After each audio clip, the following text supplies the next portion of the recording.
Bonjour à tous, j'espère que vous allez bien. Je vous retrouve pour un tirage avec histoire de sorcière. Donc là, on parle de l'oracle. Je vais vous laisser choisir soit à gauche le sucre d'orge, soit à droite le bonnet de Noël. Je vous laisse réfléchir. Pour les personnes qui ont choisi le sucre d'or, nous avons changement et progrès. Changement et progrès. L'eau s'intéresse avant tout au mouvement et au changement. Avec le temps, elle est capable de déplacer des rochers et de creuser des canyons, des sillons dans la montagne qu'elle traverse.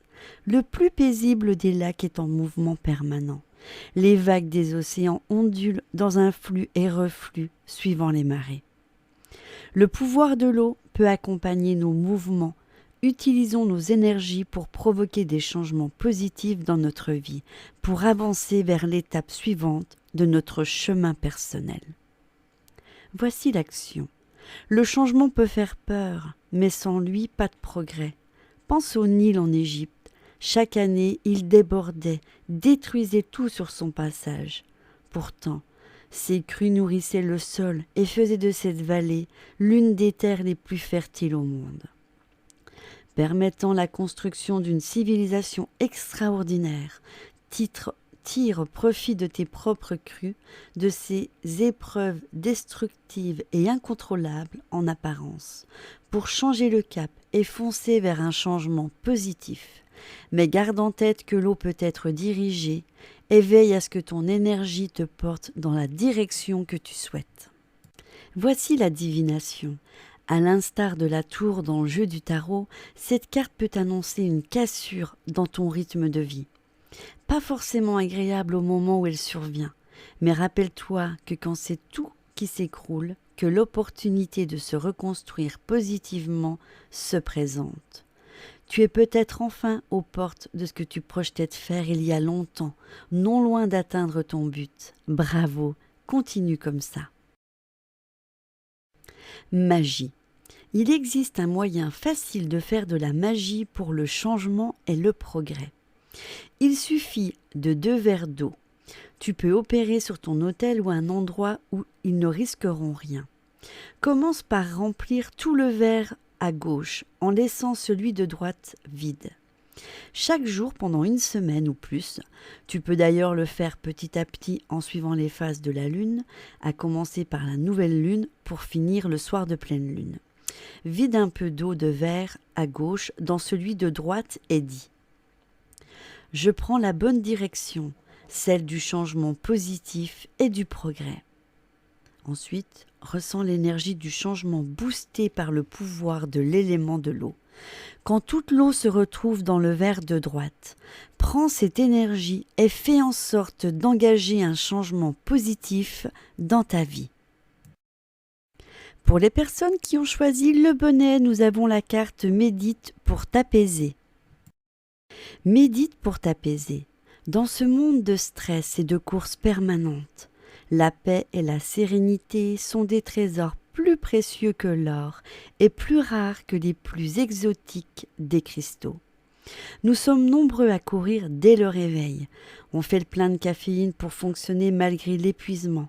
On répond aux exigences de travail, puis à celles de la maison, sans même prendre le temps de souffler. Les rares fois où nous nous accordons un moment de répit, c'est souvent devant un écran, la télévision, l'ordinateur, le téléphone. Cette stimulation permanente nous fatigue comme l'eau ronge la pierre. Il serait bon de s'accorder une vraie pause dans la paix et la sérénité. Voici l'action. La méditation est un excellent moyen d'atteindre la paix et la sérénité. Mais si ce n'est pas ton truc, tu peux opter pour une promenade en bord de l'océan ou d'une rivière, si tu as la chance d'habiter près d'un point d'eau. Sinon, mets-toi au calme et écoute un enregistrement d'eau en mouvement ou tout simplement le rythme apaisant d'une petite fontaine décorative chez toi en respirant profondément. Quelle que soit la méthode choisie, une quinzaine de minutes passées à ne rien faire dans l'un de ces contextes t'aideront à puiser l'énergie nécessaire pour répondre aux exigences d'une vie bien remplie. Voici la divination. Si tu as tiré cette carte, c'est probablement que tu as cruellement besoin de paix et de sérénité. Et peut-être d'une sieste. Si tu as été poussé à bout ces derniers temps, cette carte t'invite à tout arrêter, le temps de te reconnecter à l'eau d'une façon propice à la détente. Tu peux reprendre les suggestions listées d'en haut, faire le travail de magie proposé plus bas ou simplement sortir sous la pluie et laisser éliminer tous tes soucis. Dans tous les cas, c'est le moment de faire de l'effort pour te reposer. Pour le côté magie, on a parfois tendance à oublier que l'eau peut servir de façon basique en boisson. Si tu manques de paix et de sérénité, concocte-toi une eau magique personnelle. Commence par te servir un verre d'eau, donc la plus pure possible. Tu peux prendre une bouteille d'eau. Tu peux aussi la conserver dans un bocal hermétique si tu crains que ton animal vienne y mettre sa truffe et la verser plus tard dans un verre. Si tu le souhaites, mets un cristal propre de roche ou d'améthyste au fond du verre et un brin de romarin ou de lavande frais. Laisse tremper toute la nuit dans un endroit baigné de clair de lune. Si tu veux le faire dehors, utilise un bocal hermétique. Tout en préparant ton opération, garde à l'esprit ton intention de créer de l'eau dans le but de paix et de sérénité.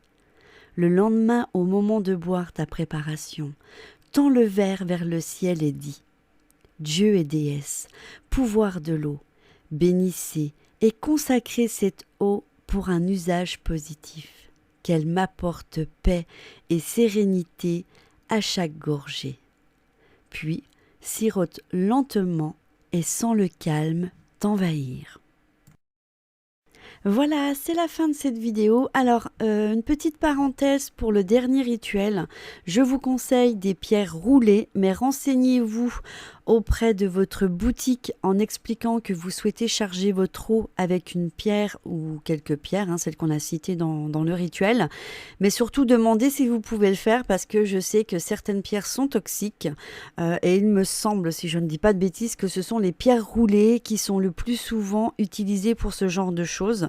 Mais voilà, pour pas raconter de bêtises, je préfère que vous vous renseigniez dans votre boutique et que la personne vous transmette les informations nécessaires et surtout correctes. Voilà, je vous souhaite une très belle journée, je vous embrasse très très fort. Et moi, je vous dis à bientôt dans une prochaine vidéo. Je vous fais de gros bisous.